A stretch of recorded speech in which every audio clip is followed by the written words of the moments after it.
Okay, here we have what is our device that we are going to be able to eliminate what this screen lock is. Since we entered a password and we have forgotten it, how are we going to do to be able to recover our device?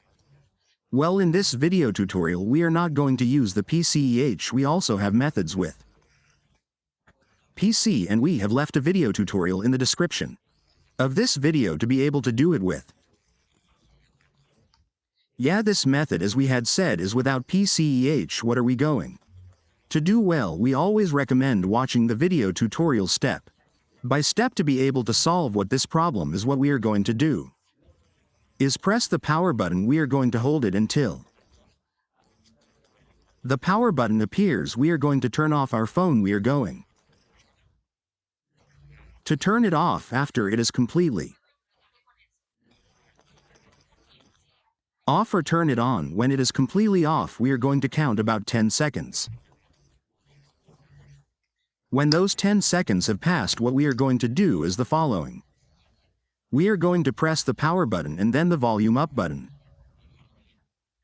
When our device shows the logo, we are going to count 5 seconds and release the power button holding the volume up button.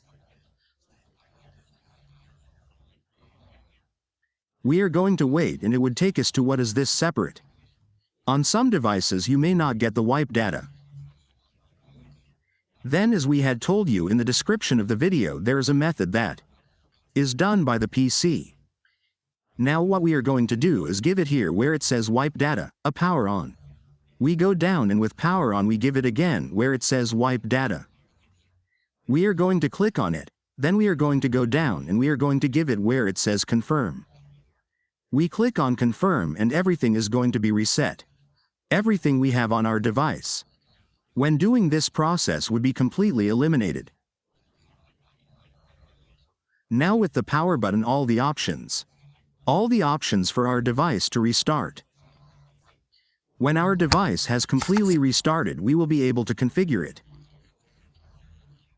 We will pause the video for a moment since this usually takes 2 to 3 minutes. Well, our device has already completely restarted. What we are going to do is be able to configure it EH. But in some of the cases, if you are left with the Google account with a security account, in the description of the video and in the comments we will leave you a method to be able to solve it.